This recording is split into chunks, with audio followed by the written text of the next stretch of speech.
On this episode of the Panoptic Chopstick Show, we're talking about headshots! Jack's back! There's only one thing that we love more than eating food with chopsticks, and that's photography.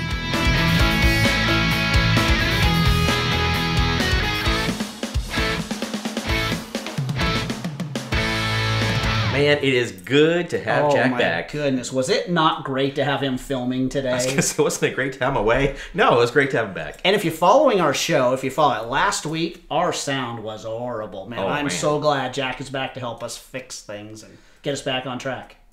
Jack on track. But what today? You said we're going to talk all about headshots. We are. We're talking about headshots, and we're also talking about some gear stuffs. Yeah. Over sushi.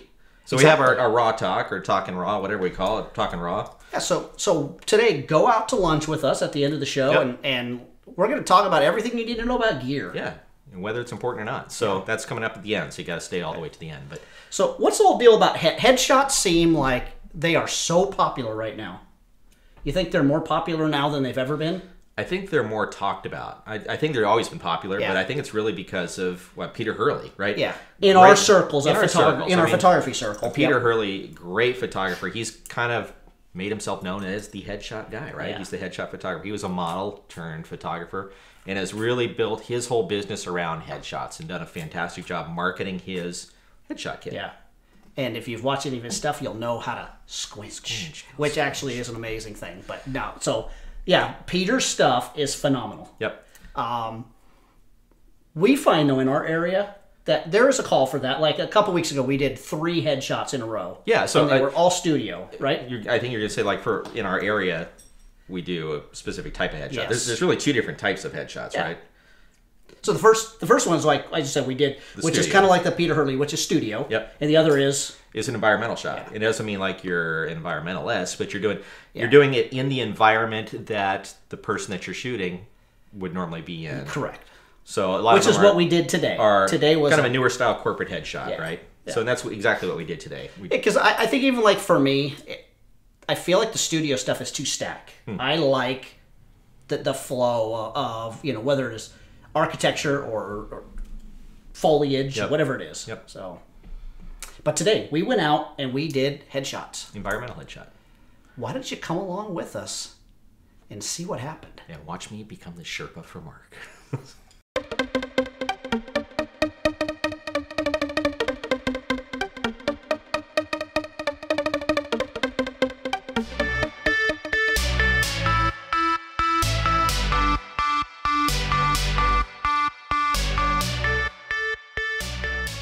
All right, so today we're talking all about environmental headshots. Now, I don't care how long you've been doing this. I've been doing this a long time, but every time I get together with a client, for about the first 5 to 10 minutes, I always say this is kind of like a pitcher warming up in the bullpen. This is just my time to just kind of feel things out, see how well the client takes direction, and just get the ball rolling.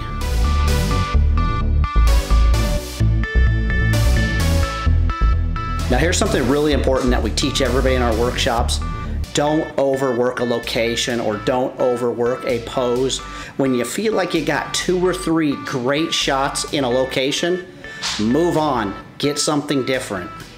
Another thing is, when you're working with headshots, you got to remember your client. You got to remember you're probably not shooting senior portraits. You're trying to shoot a professional and show them in a professional setting. All day I had to fight the urge of, wow, that's a beautiful scene. I want to put the subject in there. No, that's a perfect scene for a senior portrait, but not for a professional headshot. So here's one of the biggest tips I can give you when making headshots, and that is get an assistant. So today, Steve, the other chopstick guy, was helping me out, and it made things just run so much smoother. Now when you're doing headshots, man, always just get the shots you want, but then try something different. So we found this bus stop. We thought, I don't know if this is really gonna work, but we tried it anyways. Not all locations work out, but again, give them all a try. Now sometimes a location gives you a gift. So what's a gift that a location can give you? It could be a color, it could be a pattern, a texture, you know, those kind of things, those gifts that you can use as your background of your subject. We found this really cool wall and decided to put it to use.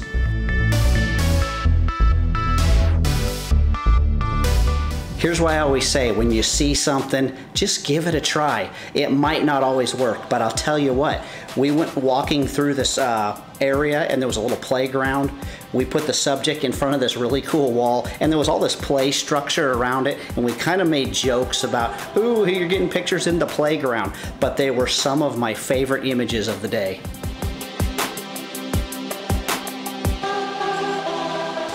This is what's cool when you're doing headshots. It doesn't take a lot. We just found a simple white wall and we're able to make that white go completely white and able just to get some simple headshots in the back of a building.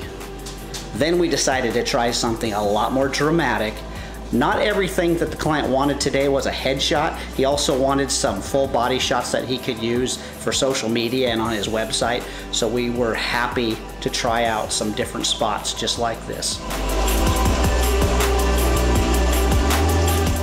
So the last couple of shots that we did, they were things that we had planned. We had this beautiful thought in our mind that we were gonna have the client looking up into the sky. We were gonna have a nice bright blue sky behind them, kind of that epic hero shot. But I'll tell you what, it didn't work. The sun was just in the wrong spot. We couldn't get the client to be able to even look into the sky in any direction to get the shot that we wanted. But that's okay, we tried anyways. So again, even though we had some difficult shots that didn't work out like we wanted to, we still were able to pull off some incredible headshots.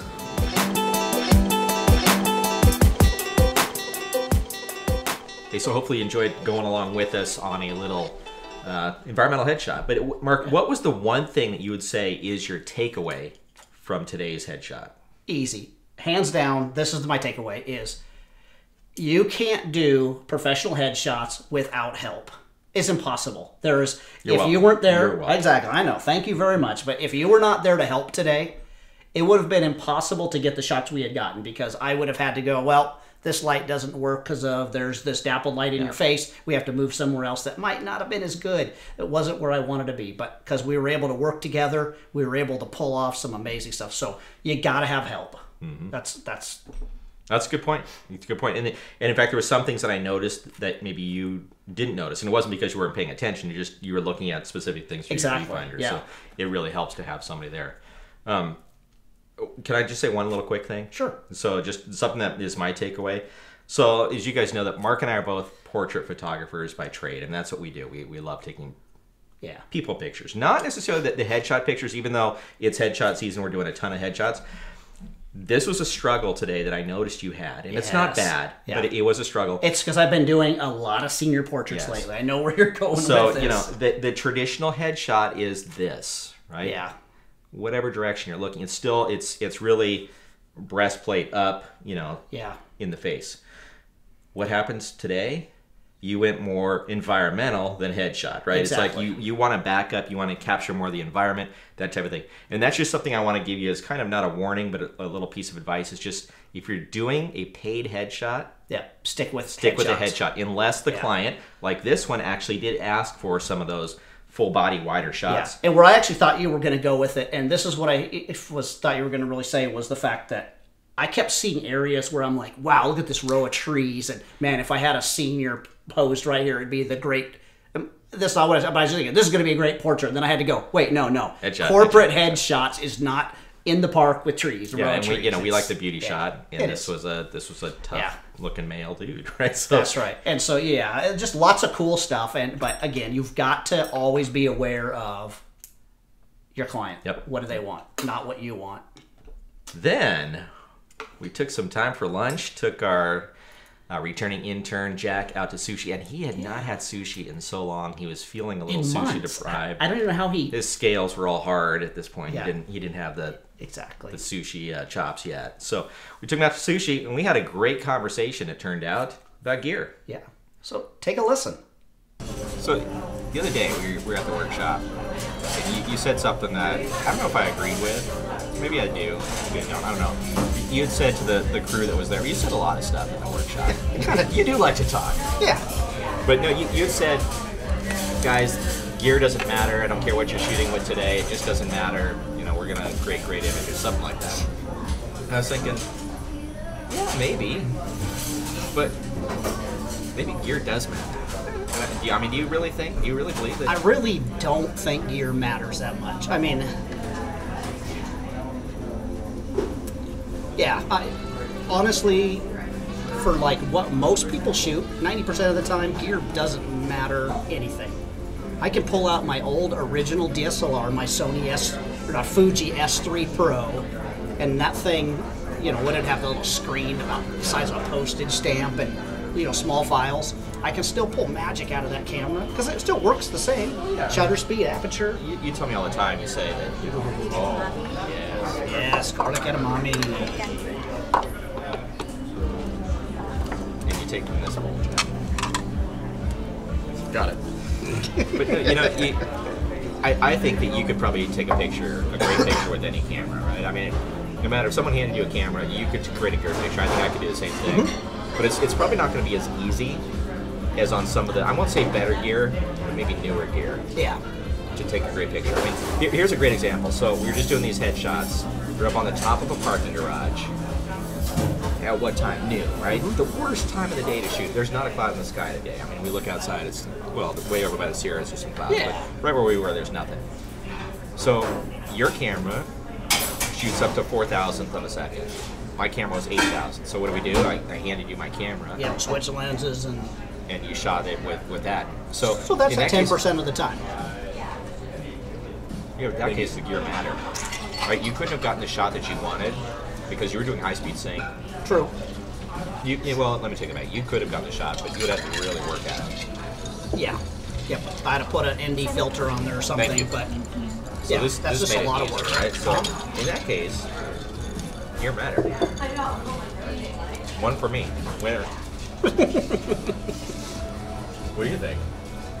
You, over there with the miso. How important is gear to you, Jack? I mean, I don't know. Like I said, like, it's a little different in film just because you're not dealing with like a camera. It's like a camera, you know, rig. But I see the advanced gear as almost a barrier for a lot of people. Why? What do you mean? Because people think, okay, now I have access to this red camera that shoots in 8K. I need to shoot everything that I do in 8K on this red with the Fisher dolly and this crane and everything for these shots. And so a lot of people that I see around me say, well, we're not, you know, I have this great idea, but we're not going to shoot it because it would be too hard to get a camera all the way out there. Or it would be too hard to, you know, we don't have space to set up this dolly or whatever. And in a few situations that's true, but most of the stuff I see, it's like, why don't you just grab, you know, borrow someone's Sony, shoot it in 4K, which is still amazing, and just go out and shoot and spend your energy and your time actually creating and getting better than worrying about only using the best thing. And it's of course, if you have access to it and you can do it, yeah, you want to do everything you can to make, you know, your footage as good as possible and light it as well as possible and all that stuff. But a lot of times you can spend your time better thinking about composition or, you know, that's a good point. I mean, direction of your light and that kind of thing. Yeah. I think we sense it a lot, like with Instagram nowadays. We look at Instagram and like, wow, that's a great picture, right? But we're also viewing it at, you know, a 1x1 picture, really small. Yeah. But I think what happens, like the cell phone, I'm still blown away with the exposures you can get on the cell phone. Right? I mean, you get everything exposed, blue sky, face lit up, and like it's kind of magic how it works. But I think the drawback is people think they're really good photographers because the phone is actually doing most of the work. Yeah. They're not thinking about composition. They're just like, take the picture and people, wow, that's incredible. And that's why, like, I feel like the phone's a little different, but I mean, I have friends that are great photographers. They're shooting on a Canon T3i because that's all they have. Mm-hmm. And when you put them on, you know, an A9 or an A7R, you know, a nicer camera, and they kind of get the feel for the menus and the functions, they just take off and just really go because they've spent so many years. So gear matters. Just, yeah, when you hit a point, I don't know. I mean, I will give you that. I'll give you that gear does matter. I mean, we were talking about this the other day when we shot the Fire Festival. Was that whole time you kept going, man, I wish I had my D4. Wish I had my D4. And because that camera handled low light. Yeah. You know, and most people would say, no, Steve, you got an 810, man, that thing is incredible. But it doesn't do good in low light. But when I say gear doesn't matter, I think that's to just the avid photographer. For the pro, gear matters. Totally matters. Everything. Oh, look at that. Thank you. Thanks. How come yours is bigger again? I don't think mine's bigger every time. But we have flowers this time. Yeah, this is new. I gotta snap it. Yeah, maybe snaps. The beautiful flowers. Get it for the gram, speaking of great photographers. No, so I think that, you know, as for pros, gears matter. But for most people, gear is just what he said. It's a barrier for a lot of people. True. I mean, I think back again to that workshop. How many people didn't know how to use their camera? And it's not a slam on them. Mm-hmm. But then they go out saying, oh, this new camera shoots so much better. I'm going to spend a bunch of money on that. And you haven't maxed out what you already have. Mm-hmm. I mean, it's like, I'd love to shoot with a D5. But do I really have a reason to shoot with it? No. Yeah, because it'd be cool to shoot with. It'd be super cool. But like what? I mean, it's like both of us are going, man, should we upgrade to an 850? It would be great. Would our files would be better. But we wouldn't be wonderful. We would not be better photographers. My wife disagrees with me. That's right. It wouldn't make you a better photographer. Not at all. In fact, I think it makes you a worse photographer. Because going back to what Jack said, you rely on the gear more than your skills. Yeah. Because you think the gear is making you a better photographer. I'm starting to talk myself out of gear matters, but the whole thing is that you rely on like the D4. Okay, when I shot with my D4 and did, you know, thousands of concerts, that D4 was magical because I could shoot in the dark. Uh-huh. And I could still get a good exposure. 25,000 ISO, no problem. Can't do that with my 810. Gear totally mattered. Matt Cohen, rodeo photographer. Mm-hmm. He shoots with a fleet of D5s, right? And all has to do with what the focusing What did he tell you the other day? He says, I could not do my job without this camera. Yep. Chopstick guys roll. All right. There it is. I'll get you guys more extra napkins, maybe? Please, thank you. Yes. Yeah, you know, he had said, even he said, he kind of went, gear doesn't matter, but yeah, I couldn't do the job like I do it without this camera today. Thank you. You know, he said I could still do it, but it was a matter of, he just goes, it's made my life easy. And that's because of that focusing system. Because of the focusing system. Had nothing to do with anything else, but, you know, again, he's like, I couldn't shoot an 850 because I got to be able to shoot in low light. That's a big chunk. I think this is a Brian roll because it's really tight. Yeah. Brian does a good job. Which is nice because they don't fall apart when you have to take 4 bites. But don't you guys think, like, for the photographers watching the show and, like, coming to your workshops that are coming to become better photographers and to learn about photography, I mean, it's more important for them to kind of use what they have instead of just coming and seeing, oh, so that's a really fancy light, I need that. Yeah, and we find, here's the problem I think we find in workshops. The more resources someone has, I mean, you know, they have money to purchase the fun gear, the expensive gear, Yep. the less they know. And we have some people that show up to workshops with the best of everything. I mean, Yep. they'll show up with $20,000 worth of gear to one of our basic workshops. Yeah. I've had a guy show up with a Hasselblad And you know what? Their whatever. pictures are worse a lot of times than someone shooting with that Rebel camera. You know, or Nikon D3100, right? Because they're expecting the gear They to expect do the the work. gear. The gear does not know how to compose. The gear doesn't know how to light. Jack, how's your chopstick? It's honestly like the best thing ever. It's really good. That's I it. like the smoky. The smoky on the top, it's really interesting. Huh? Yeah, Kind I of. like the kind of garlic, whatever that is. You haven't had sushi since the last time. No, it's been ages. It's been terrible. You say since the eclipse? No, sushi stopped in Hollywood. Since we That's took right, it, yeah. that you went with us. Yeah. Okay. That place wasn't bad. For an all-you-can-eat type. It was all-you-can-eat, right? Or was it just... It was cheap sushi. $3 rolls. Yeah. Yeah, $3 they were rolls. small half rolls. That wasn't bad. But nothing like our friend Sonny makes here. Yeah, if you're a sushi lover, you owe it to yourself to make a pilgrimage to Sacramento, out to Roseville, and to have one of these everything rolls. I think I said it last time we were here, you know. We're so fortunate in this area. Fortunate if you like sushi. But we've got a lot of good sushi places. Yeah.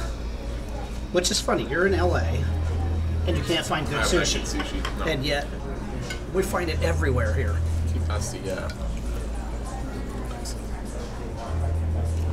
yeah, we try, and people say, "Oh, go to this place; it's great." And I go, and it's not. It's not umi sushi. No. Nope.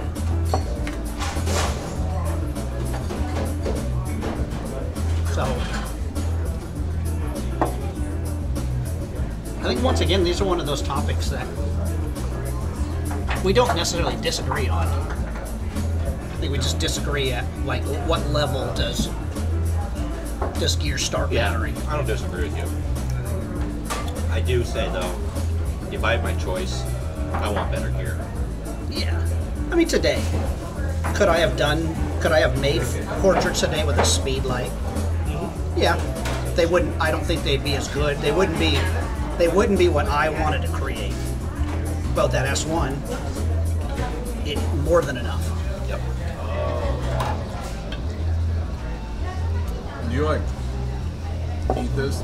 Don't eat it? You can eat it. You do? Soy sauce? A little soy sauce, I ate one of them last time. Wasabi. It really doesn't taste like anything. It really doesn't. You remember the first time we took you here? I ate all the wasabi. You ate the whole bottle or the whole Big wad of wasabi. wad of wasabi? That was a really bad idea. Yeah. How'd you feel like that? I didn't feel super good. About a day and a half.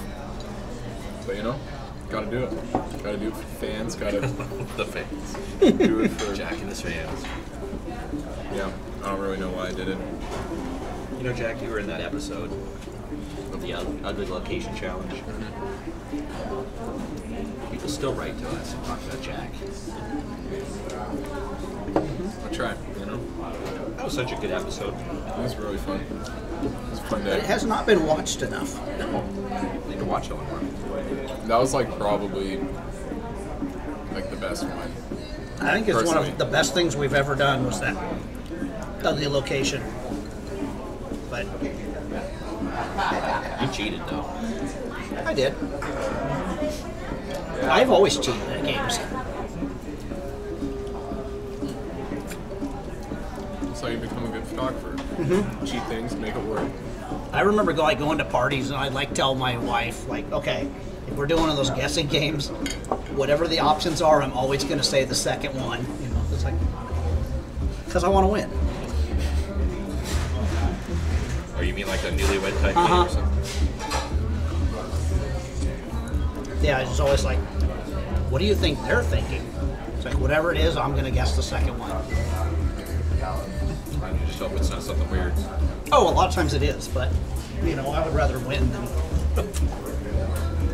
be thought of as normal. Yeah. I don't know if I'm gonna eat anything for the rest of the day. Oh, I'm so full. I don't think I changed your mind though. Did you change my mind? I don't think so. I don't think so. I think we both actually again agree more than we think we agree. Yeah, I think so. I think it's Do you again. agree? I'd agree that Even Jack agrees with for me sure. Yeah. that we all agree. To disagree. Yeah. So again, gear will help you, but gear doesn't make you a good photographer. That I would agree with you 100%. Doesn't matter what gear you have. You gotta have this gear Yeah. actually working. And most people don't. We've seen a lot of people gearless. So hopefully there's no the chain on their gear. hopefully the people watching this have gears turning, and they'll get out there and use the gear that they have with the gear And up here they have. I think there's one thing that is really important though. What's that? So you never forget to say sushi. All right, so I know you guys out there are watching that going, I am so hungry now. So I guess you can pause it and you can go out to eat. That's right.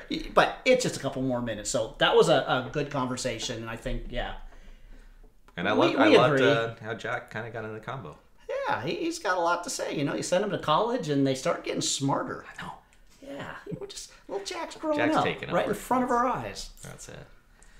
So Let's get a little time together today. it was a good day. It was a good day shooting. It was a good day, you know, shooting some headshots and arguing about gear and the importance of gear. That's right. Hey, we're coming up with a whole nother set of fortunate questions. Yes. That you guys have written in, and we're going to be answering those shortly. So keep your eyes out for some more fortunate questions coming up. And If you have questions for us, put them in the comments below. Please do. Or send them to us directly, Yes. and we will answer anything about photography, lighting, post-processing, pre-processing, Mm-hmm. gear, life, life, mountain climbing. goat herding, whatever it might be. We'll try to answer the best Sushi. we can. All right, we'll try to answer for you. But anyways, great show. Yep. Love spending time with all you guys. And like always, do not forget. Say sushi. And don't forget to like and subscribe. That's what I was trying to think of the first time. Like and subscribe. If you like this channel, subscribe. If you don't like this channel, subscribe. And then just don't worry about it. Just don't click on anything from the future. But Hey, let's try it again. okay. And like always, Don't forget. say Sushi.